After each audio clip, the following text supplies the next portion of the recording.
Welcome students. Today we will study about female reproductive system in humans. Female reproductive system consists of the different parts: ovaries, fallopian tubes, uterus and vagina. In addition to these parts, there are some external genitalia that we will study later on. First of all, the ovaries. Ovaries are a pair of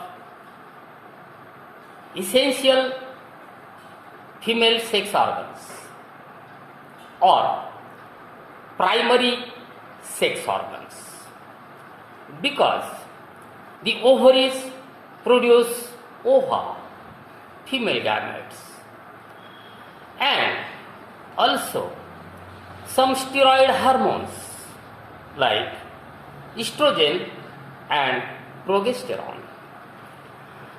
These ovaries are attached to the pelvic wall and the wall of uterus by ligaments.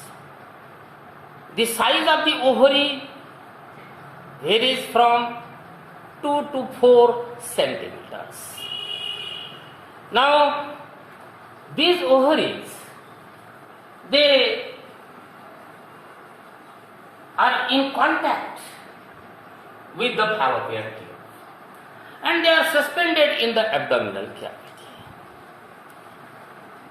If we study the internal structure of the ovary, histological structure of the ovary, then we see that the wall of ovary is lined by single layer of germinal epithelium. The germinal epithelium layer encloses the interior material, interior substance of the ovary called as stroma. The stroma is further divided into two parts: the peripheral portion, which is called as cortex, and the central portion is called as medulla. The cortex, it contains a series of ovarian follicles in different stages of development, like primary follicles, secondary follicles, tertiary follicles, and the fully matured follicle called as Graafian follicle. Now, if we study the structure of Graafian follicle,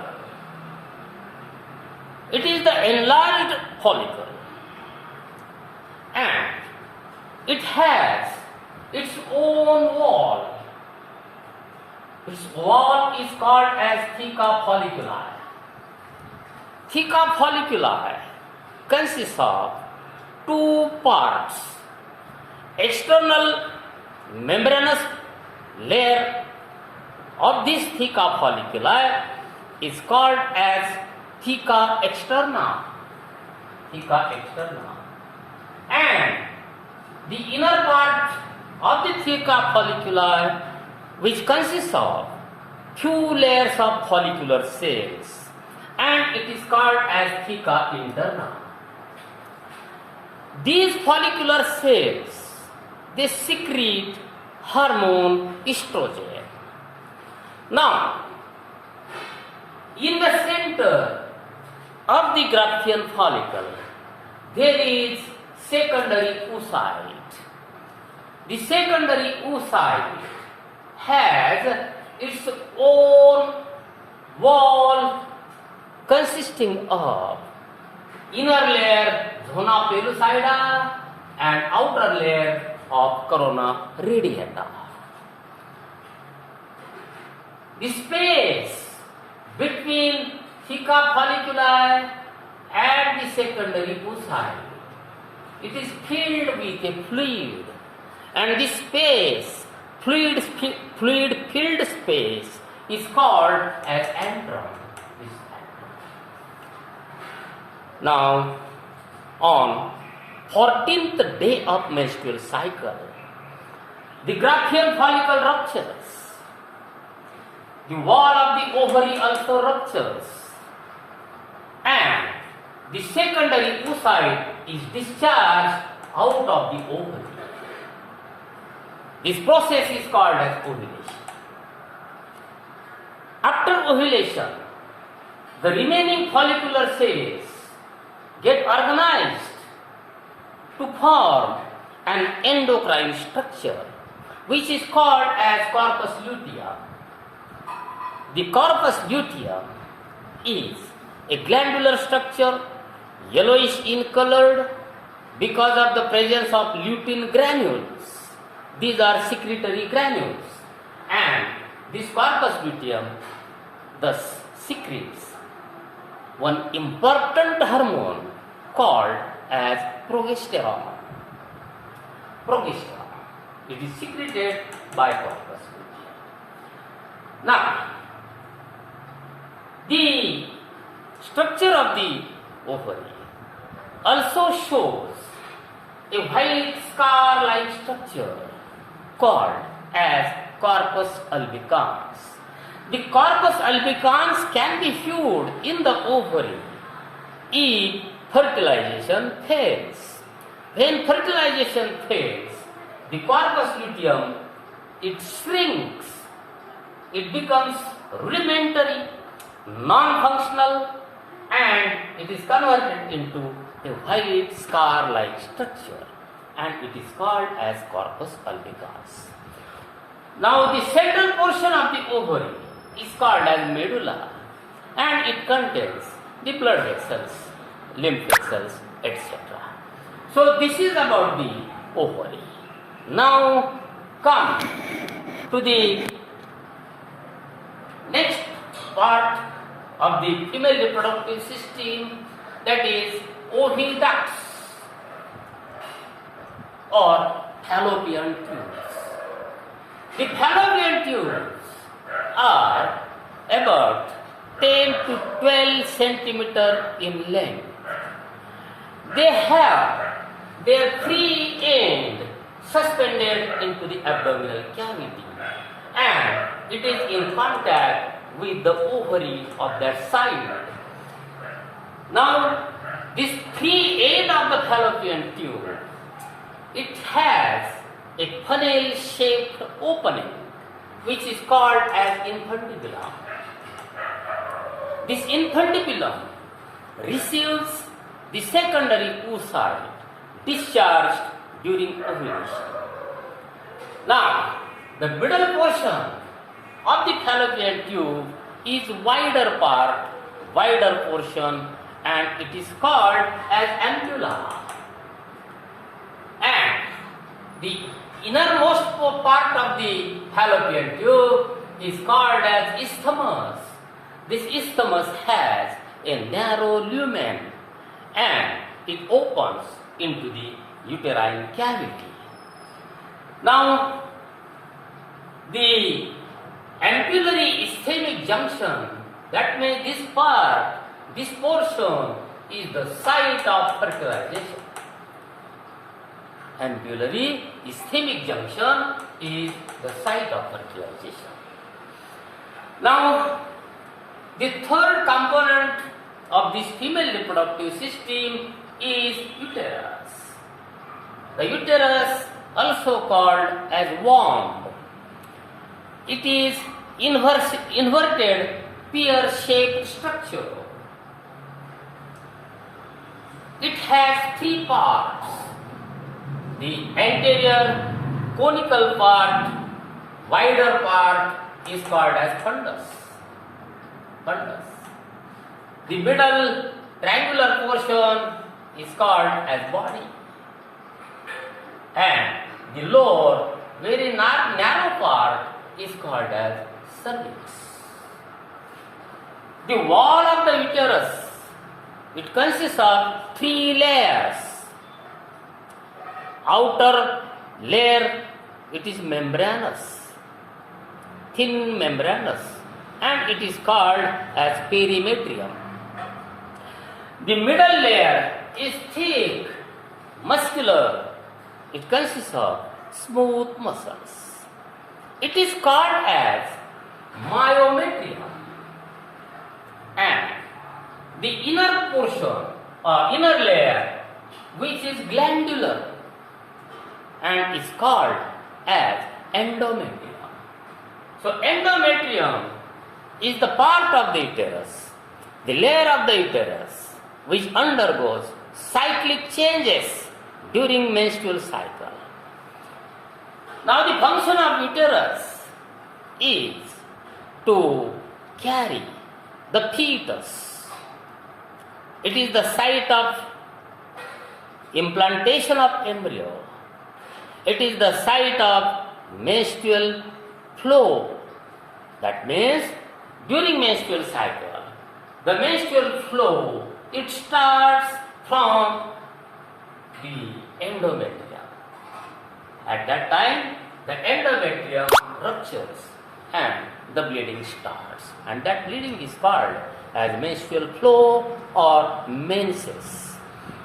Now, the cervix.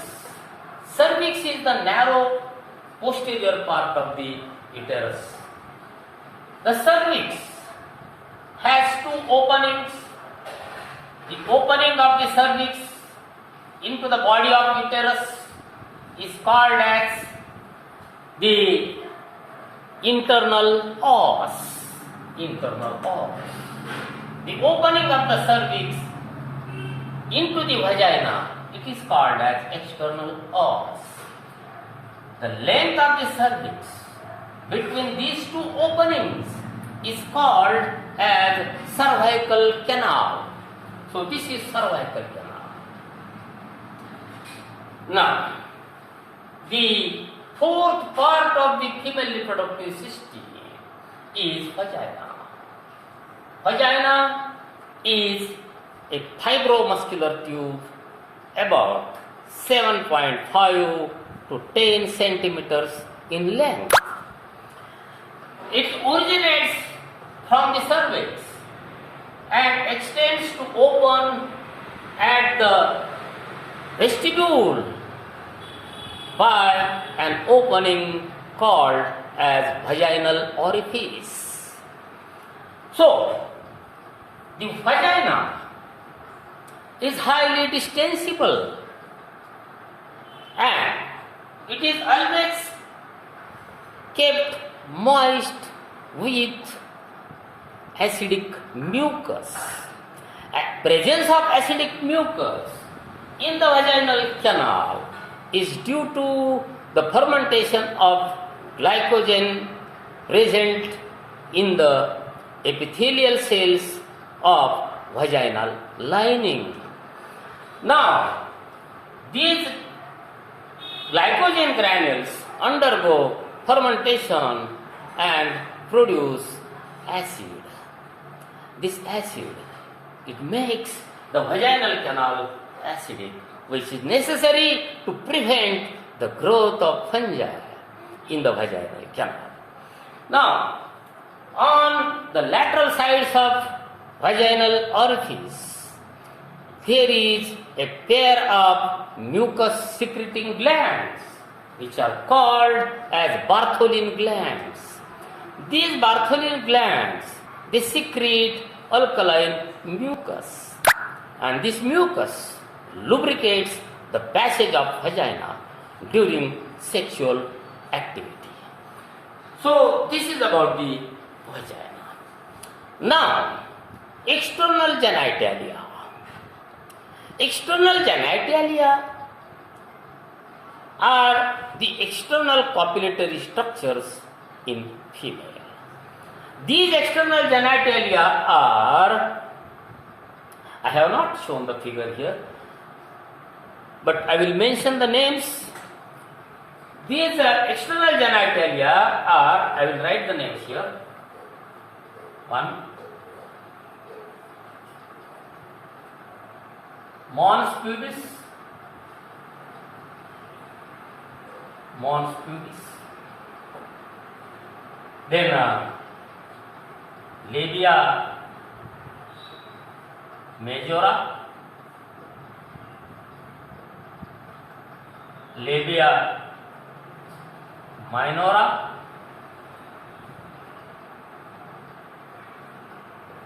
clitoris, then vestibule, and the breasts or mammary glands. These are different structures which together are called as external genitalia. First of all, mons pubis. Mons pubis is a thick cushion-like structure present at the lower abdomen, and it is provided with pubic hairs. Labia majora, a pair of thick lateral folds around the vaginal orifice. These thick lateral folds are externally covered by pubic hairs. Then labia minora. These are also a pair of lateral folds, but these are smaller and delicate than labia majora. So, these are called as labia minora. They immediately surround the vaginal orifice or vestibule. Now, clitoris. So, clitoris is a conical projection. Suppose this is